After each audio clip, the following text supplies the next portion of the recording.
তাৰ বিষয়ে অকণমান আমি এতিয়া আখৰা এটা কৰিম। আমি সকলোৱে জানোৱেই, তথাপিতো আমি বহুদিনৰ পিছত যেতিয়া কৰোঁ পাহৰি যোৱা যায়। গতিকে বেলট বক্সটো আমি কেনেকৈ খুলিম বা কেনেকৈ প্ৰস্তুত কৰিম আপোনালোকক দেখাবলৈ লৈছোঁ। এইফালে আপোনালোকে দেখিছে ইয়াতে হোল এটা আছে। এই হোলটোৰ ভিতৰেদি আমি তৰ্জনী আঙুলিটো ভৰাই দিছোঁ।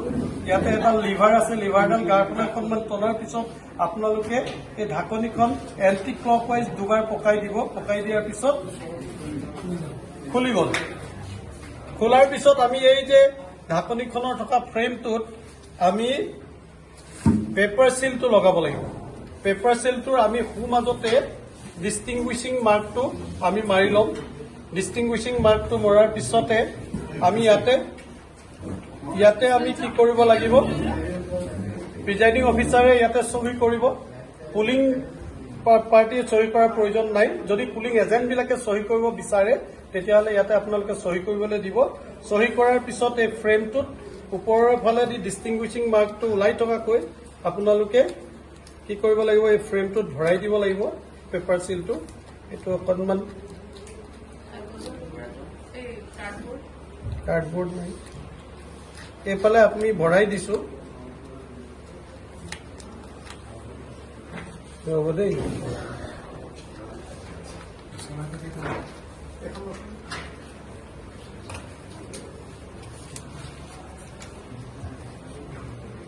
অলপ সহায় কৰি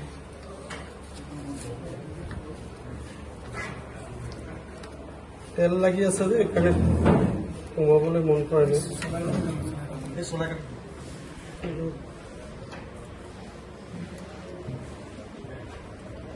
এইটো সোমাই গ'ল। এতিয়া আমি ইয়াতে এটা হাৰ্ডবোৰ্ড এইফালে ভৰাব লাগিব যাতে এইটো লুজ হৈ নাথাকে। তেতিয়া ইফালেদি আমি ডিষ্টিংগুইছিং মাৰ্কটো ইয়াতে ওলাই থাকিব। এই হোলটোৱেদি ডিষ্টিংগুইছিং মাৰ্কটো ওলাই থাকিব। তাৰপিছত আমি এই দুইটা ছাইড যাতে ছিগি নাযায়, আকৌ আমি উল্টাকে কাৰ্ডবোৰ্ডখন লগোৱাৰ পিছত এই ফ্ৰেমটোত আমি ভৰাই দিব লাগিব। এতিয়া কাৰ্ডবোৰ্ডটো নাই, গতিকে মই এনেই ভৰাই দেখাইছোঁ আপোনাৰ। সেইটো নহয়, ইয়াৰ জোখত এটা কাৰ্ডবোৰ্ড আহিব যাতে এইটো ওলমি নাথাকে। তাৰপিছত আমি এতিয়া ইয়াক বন্ধ কৰিব পাৰোঁ। বন্ধ কৰিলোঁ। বন্ধ কৰাৰ পিছত আপোনালোকে এপাক খালি ইয়াতে টাইট হৈ গ'ল, এটা ক্লিক চাউণ্ড হ'ব, টাইট হৈ গ'ল। এইটো আমি ক্লকৱাইজ ঘূৰাম। তাৰপিছত এই ঢাকনখন যাতে এইটো ডিষ্টিংগুইছিং মাৰ্কটো প্ৰটেক্ট হৈ থাকে, এই ঢাকনখন আমি ইয়ালৈ আনিলোঁ। আৰু কোনো ভোটাৰে যাতে এইখন ঘূৰাই দিব নোৱাৰে তাৰ কাৰণে আমি ইয়াতে তাঁৰ এডালে ইয়াতে আমি গাঁঠি এটা দি বান্ধি থলোঁ। এইটো আমি ছিকিউৰ্ড কৰি ৰাখিলোঁ যাতে কোনো ভোটাৰে এইখন ঢাকনিখন ঘূৰাই পিনি তাক বন্ধ কৰি থৈ যাব নোৱাৰে। আৰু এই ফুটাটো যদি বন্ধ কৰি দিয়ে এবাৰ, আকৌ আমি তাত ভোট ল'ব নোৱাৰিম। এতিয়া আমাৰ ভোট প্ৰক্ৰিয়াটো সম্পূৰ্ণ হ'ল, কমপ্লিট হ'ল, ভোট দিয়া শেষ হ'ল। তাৰপিছত আমি এতিয়া বন্ধ কৰিব লাগে। বন্ধ কৰিবলৈ হ'লে আমি এইডাল আকৌ খুলিলোঁ, তাঁৰডাল খুলি লৈ আমি আকৌ এবাৰ আমি ক্লকৱাইজ পাক এটা মাৰি দিলোঁ। পাক এডাল মাৰি দিলে এইটো বন্ধ হৈ গ'ল। বন্ধ হৈ যোৱাৰ পিছত এতিয়া চিলিং প্ৰক্ৰিয়া আহিব। এই লিভাৰডাল আমি ইয়ালৈ আনিলোঁ। অনাৰ পিছত আমি সূতাৰ জৰিয়তে, এনেকুৱা সূতা আপোনালোকক দিয়া হ'ব, সূতাৰ জৰিয়তে এইটো আমি চিলিং কৰিম। চিলিং কৰিবলৈ হোলটোৱেদি আমি সূতাডাল পাৰ কৰাই দিলোঁ। পাৰ কৰাই আমি দুটা পেচো আপোনালোকে দিব পাৰে বা ছিংগল পেচ দিলেও একো নাই, অসুবিধা নাই। তাৰপিছত ইয়াতে আমি এটা গাঁঠি দি দিলোঁ। আমি অসমীয়াত আগতে এইটো মাইকী গাঁঠি বুলিয়ে কওঁ। তাৰপিছত আৰু দুটামান আপুনি নটছ ইয়াতে এই ৰছীকেইডাল পকাই মাৰি দিব। যিমানটো দীঘল কৰিব পাৰে আপোনালোকে কৰিব পাৰে। তাৰপিছত আপোনাক এটা এড্ৰেছ টেগ লাগিব। এড্ৰেছ টেগটো ইয়াতে আমি লগাম। লগাই পিনি এই এড্ৰেছ টেগটোৰ লগত এই গাঁঠিটো, এড্ৰেছ টেগটো ভৰোৱাৰ পিছত আকৌ আমি এটা ইয়াতে গাঁঠি দিম, এনেধৰণে গাঁঠি দিম। গাঁঠি দি আকৌ এটা আমি নোটছ ইয়াতে বনাই দিলোঁ। নোটছ এটা বনাই দিলোঁ।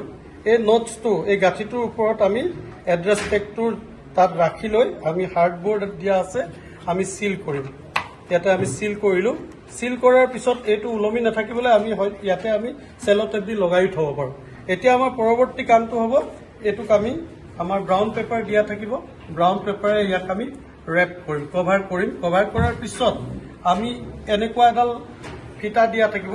এই ফিটাডালেৰে আমি এই বাকচটোক বান্ধিম আকৌ ফিটাডালেৰে আমি কাৰ্টুন বন্ধা লিখিয়াকৈ আমি ইয়াক বান্ধিম। বান্ধি আকৌ এই গাঁঠিটো আমি চিল কৰিব লাগিব। আমি ফিটাডালেৰে এডাল দীঘলৈ আছে, কাটি ল'ব আপোনালোকে জোখত, যিহেতু ডাঙৰ বাকচৰ কাৰণে ইয়াক দিয়া হৈছে। ইয়াতে আমি গাঁঠি দি দিলোঁ। গাঁঠি দিয়াৰ পিছত আমি আকৌ এটা গাঁঠি ইয়াতে মাৰি ল'লোঁ। আগৰ মৰা লিখাকে গাঁঠি এটা আমি ইয়াতে মাৰিলোঁ। গাঁঠিটো মৰাৰ পিছত এই গাঁঠিটো আমি টানকৈ মাৰি ইয়াত লা দি আমি ব্ৰাউন পেপাৰৰ ওপৰত ৰাখি লৈ ইয়াক আমি চিল কৰিম আৰু ইয়াৰ ওপৰতে আমি কি কৰিম, এড্ৰেছ টেগ লগাম। ইয়াৰ পিছত আমি মাৰ্কিন ক্লথেৰে আকৌ এইটোক ৰেপ কৰিব লাগিব। ৰেপ কৰি তাক আমি লা লগাই চিল কৰিম। চিল কৰাৰ পিছত আমাক যিটো নিৰ্দিষ্ট বেগ এটা দিয়া থাকিব, এই বেগত ভৰাই এইটো আমি ৰিচিভিং কাউণ্টাৰলৈ লৈ আহিম। এই চিল কৰাৰ প্ৰক্ৰিয়াটো মোটামুটি এইখিনিকে আপোনালোকক মই আৰু প্ৰত্যেকটো ষ্টেপত এড্ৰেছ টেগ এটা লগাব লাগিব। মই কৈছোঁ এড্ৰেছ টেগ লগাব লাগিব। এড্ৰেছ টেগটো ইয়াৰ চিনাকি, এইটো কোনটো পুলিং ষ্টেচনৰ পৰা আহিছে সেই চিনাকিটো কৰিবৰ কাৰণে আচলতে আমি এড্ৰেছ টেগটো ইয়াৰ ওপৰত লগাই দিওঁ। আঠা লগাই দিলেও হ'ব, পাছৰ ওপৰৰখিনি। এইখিনিয়ে হ'ল মোটামুটি আমি বাকচ চিল কৰা পদ্ধতি। ধন্যবাদ।